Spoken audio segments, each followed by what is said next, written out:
Ladies and gentlemen, boys and girls, riders, striders, and law-abiders, welcome along to the Joe Spivey YouTube channel, where we discuss books and little else. And welcome back to Slashing at Hack, folks, where we weaponise the little asterisks we place above the and little else in our melodic introductions. I go down to a local supermarket and purchase a magazine and go from there, frankly. So yes, a little bit of administrative box ticking before we go right ahead.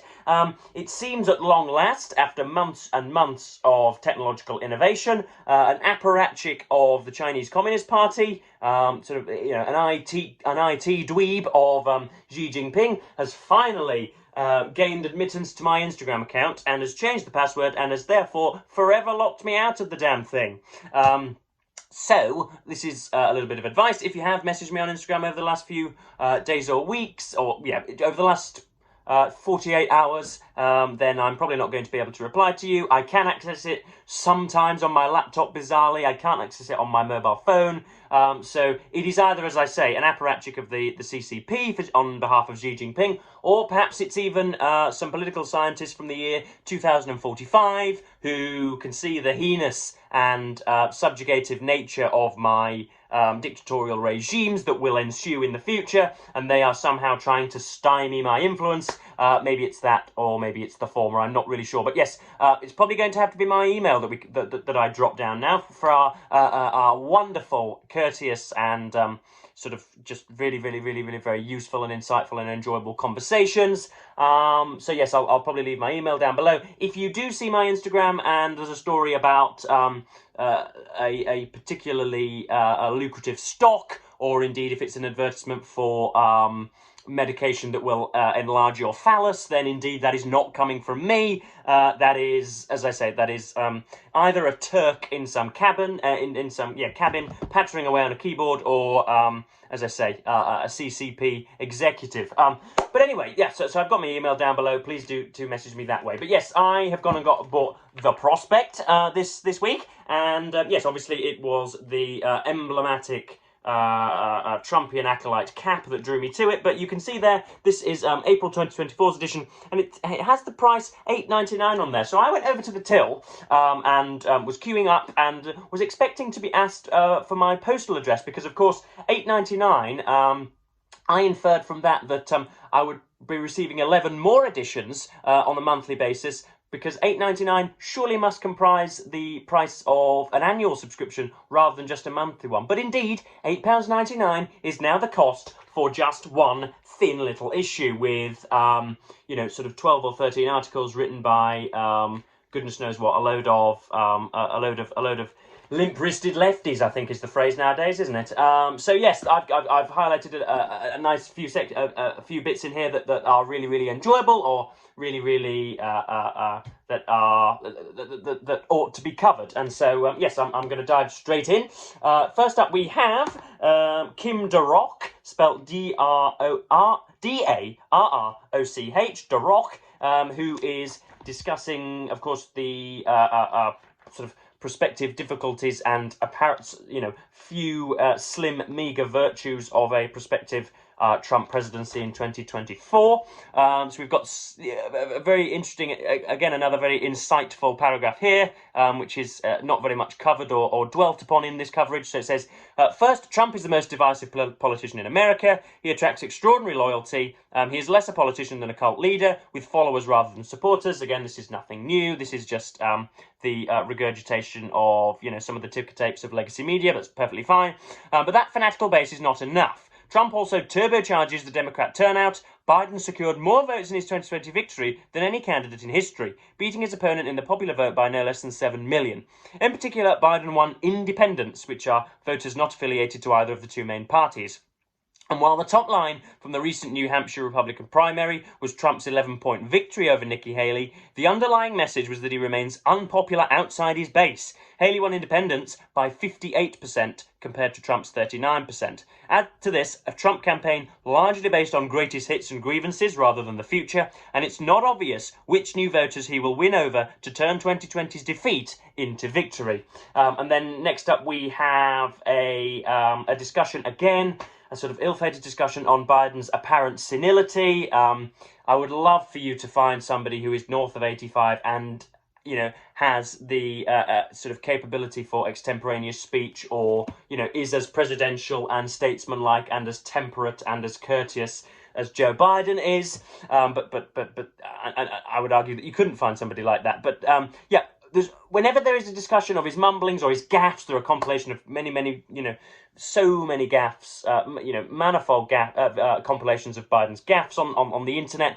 By implication, you are then promoting Trump as some Gladstonian organ of celerity, some issuer of marvellous, mind-boggling witticisms, like a certain centre-parted booktuber. You are somehow saying that he is Cicero-esque in his, magnificence and mellifluousness at the pulpit, which is obviously not the case. He repeats and has speech which is as mundane and bombastic and obviously wrought in, one of his preparation rooms rather than at the pulpit. He's so obviously either reading from a teleprompter or just repeating dogmatic mantras that have been concocted for him by a speechwriter. He is unable to either pen or produce idiosyncratic speech. He is not able to think on his feet. He is obvious, and there is the obvious arrant mendacity involved in every single one of Donald Trump's pronouncements. To add on to that, that's the cherry on the cake. And so I really don't like it when people talk about Biden's senility, because, as I say, by implication, you then have Trump as some marvellous public speaker, which is obviously false. He is as stupid as any proverb would have him as. So yes, that was the section on Biden and Trump. Next up, we've got a bit on Polish democracy, which I thought was a bit recondite.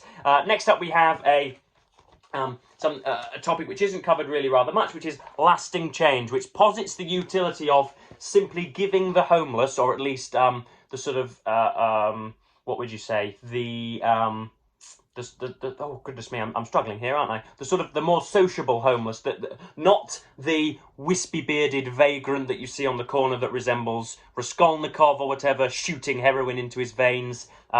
Not the beggar, essentially, the person who is couch hopping, the person who is suffering from rent arrears, the person who has essentially just fallen upon hard times for various reasons. It posits the utility of providing those people with cash as a short-term quick fix to make sure that they do not go down the spiral of social services or somehow jump off of the precipice or fall off a cliff face or slip through the cracks. How many more socio-political metaphors can I come up with in the next 5 seconds, I wonder?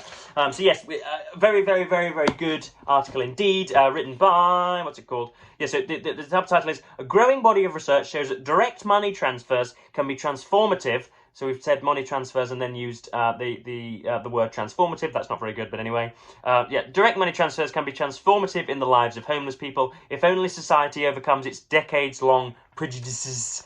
So yes, it fends off the apocryphal notion that every vagrant, when given money, injects heroin into their veins, or goes and buys 20 more cigarettes, or buys a games console for their 7-year-old son, or buys a season ticket for their favourite football team or whatever.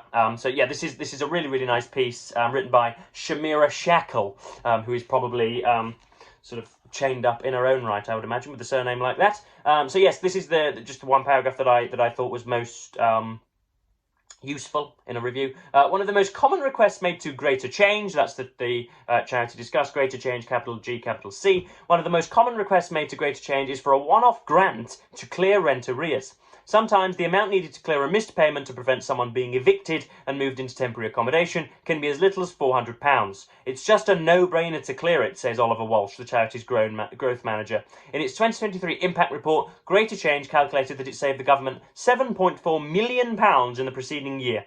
It's fantastic value for money for the public purse to help out people in this way. We don't need to moralise or theorise about this. The evidence is clear. And I know that obviously, this is going to make me sound like a neoliberal shill or some blue-haired member of the Workerati, but I know that Rory Stewart on the Rest is Politics podcast is a great advocate of this type of help for those on the lowest rungs of society, simply handing them the £500 or £600 they need, or the £1,000 that they need to clear their rent arrears, to make sure that they aren't then evicted, is a very useful thing, rather than creating some sort of state-sponsored death camp, or some kind of latifundia where everyone sort of bobs along in their sleeping bags to a little area of a local park where they can all do whatever they wish. And then so I think it is very much more useful to just give people a load of money, rather than just throw them into some sort of apathetic institution, or something that, some sort of useless government body. So yes, that was another section that I really enjoyed.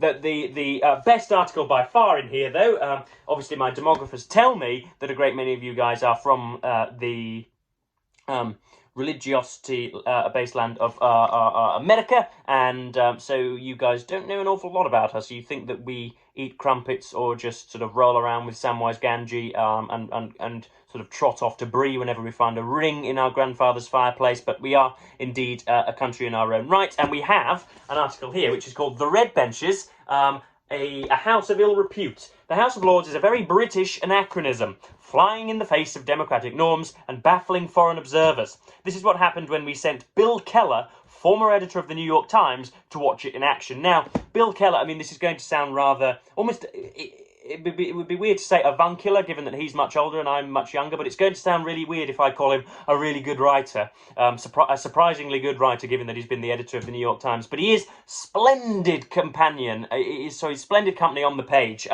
So this is, an American's, presumably his first-time view of the rather more auspicious, grandiose, and some would say pompous chamber of the House of Lords. And again, if you are sort of a particular persuasion, if you go onto the BBC Parliament's channel, I think it's viewable in foreign countries, you will see probably this evening Grand Viceroy Spivey III in an overnight sitting of the government's Third Amendment to their bill on artificial intelligence. You will see him snoring through that, hiding his cogitations behind his eyelids. No, Grand Viceroy Spivey is not a member of the House of Lords, but I thought it would be an interesting aside. But anyway, this is the article discussing it. When the editor of this magazine invited me to look into the House of Lords, my first thought, I confess, was of its comic potential, like something out of Monty Python.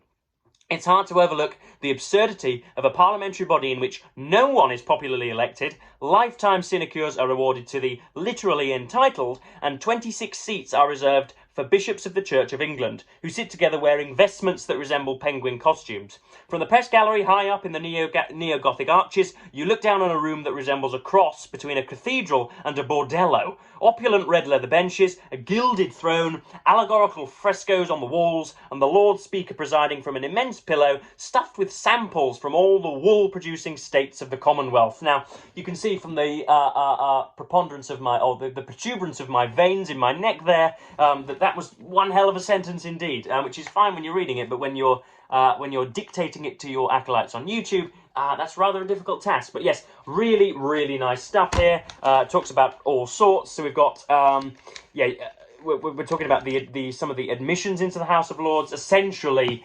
the prime ministers at certain times get carte blanche as to who they can admit in there. Most lords are appointed for life by prime ministers after being vetted by the independent House of Lords Appointments Commission. In principle, peers are selected for a diversity of expertise and experience, but prime ministers are not above using the Lords as a reward for party loyalists, campaign donors, and other cronies. Boris Johnson, in his 3 years as Prime Minister and in his resignation honours, appointed around 90 new members to the already bloated Lords, some of whom were easy targets for popular indignation. A stark example is Yevgeny Lebedev. Wait for this one, folks. Yevgeny Lebedev, a British-Russian tycoon, now wearing the expansive title Baron Lebedev of Hampton and Siberia, whose news media properties had been kind to Johnson, and whose father's career in the KGB reportedly set off a shudder of concern at MI6. So there is the eponymous Mr. Lebedev, and there, of course, is Alexander Boris de Pfeffel Johnson, who put him in there. That's cronyism to an almost comical, farcical, laughable degree, but there we are. So this is talking about some what would seem recondite is refashioned as sizzling court intrigue. So yeah, it's talking about the almost apolitical status of the Houses of Parliament. You haven't got these kind of ridiculously over charismatic, really kind of sort of violently ebullient people that are just sort of usually spitting scurrilous statements out at people, and it is rather a house of consternation and of just really mature thinking and of temperate deliberation and all that type of thing. But on major policy matters, the Lords rarely challenged the government head-on, implicitly acknowledging that the Commons has an electoral legitimacy the House of Lords lacks. During the battle over Brexit, the Lords were much less inclined than MPs to leave the European Union and delivered some notable rebukes to the government. But the Leave campaign had won a public referendum and peers ultimately deferred to the government on the fundamental issue. The House of Lords played a relatively small role in Brexit, really, says Russell, who co-authored a book titled The Parliamentary Battle over Brexit. The House of Lords never at any point remotely went near trying to avert the referendum result, despite having a more pro-Remain membership than the Commons. It was clearly even more politically unacceptable for the unelected chamber to meddle in a referendum result. Given that a majority of voters today tell pollsters they think that leaving the EU is a mistake, one might wish in hindsight that the Lords had been bolder. So that's a really nice state of affairs there. There is the Archbishop of Canterbury. But yes, Mr. what was his name again? Bill Keller, who was the executive editor of the New York Times between the years 2003 and 2011, really can write. He is fluent and florid and euphonic and insightful, as I say, explanatory, and does all the, is creative. It's got some nice metaphors in there. So if you haven't picked up Prospect yet, I would recommend buying it just simply to read that. It's probably a 5 or 10 minute read. It's a big chunky section, and it's damn good. But yeah, just going back to the Brexit question, because I know that some of you guys are still in sort of turbid waters over there in America and don't really understand why it was that Britain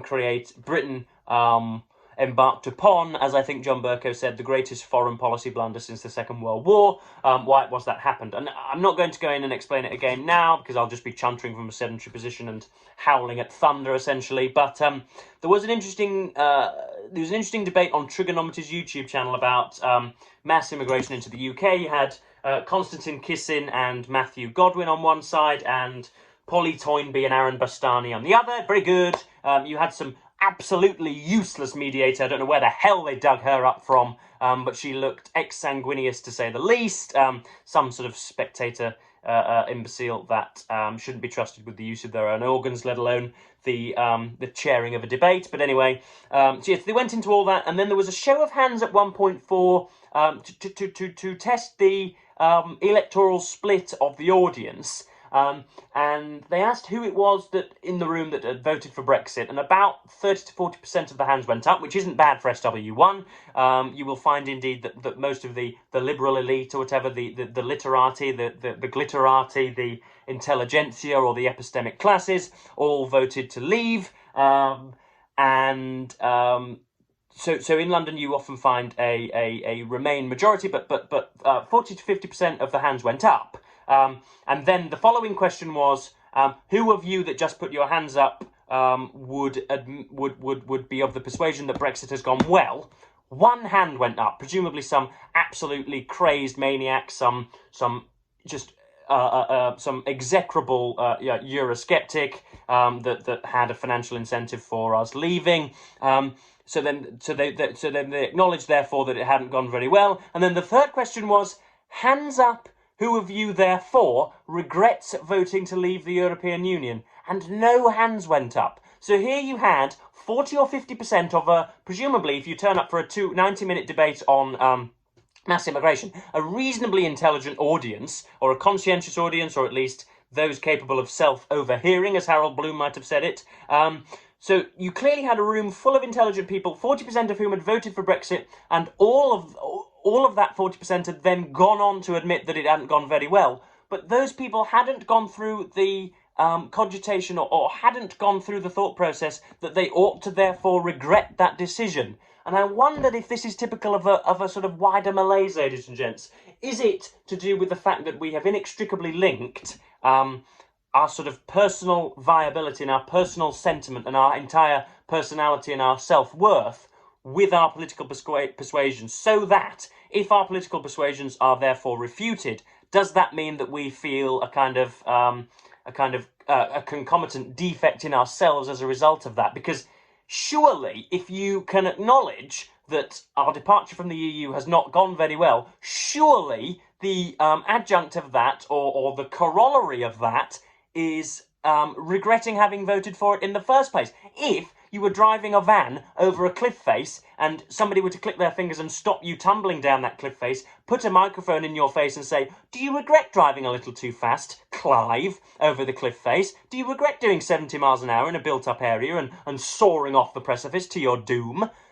Surely the person behind the wheel would say, "Oh yes, I do rather regret it, actually, I won't bother." So why is it that nobody regrets voting for Brexit, even though they acknowledge that it has gone awfully? I thought it was a very, very, very curious and interesting and an avenue that needs to be investigated a little bit more. But anyway, I really am going on, aren't I? So yes, that was the Prospect magazine. I had all sorts more that I wanted to discuss. A lesbian talking about motherhood, which seems to be a poor choice of profession, shall we say, if you wanted to have children. And then we've got the legitimacy of disabled people. The legitimacy of, or at least the there's a debate about Richard III and disabled actors. And then we've got some short book reviews again there. I don't want to extend this video long beyond 20 minutes. A little bit weird for a kind of Joe Spivey Sunday special. I usually do a kind of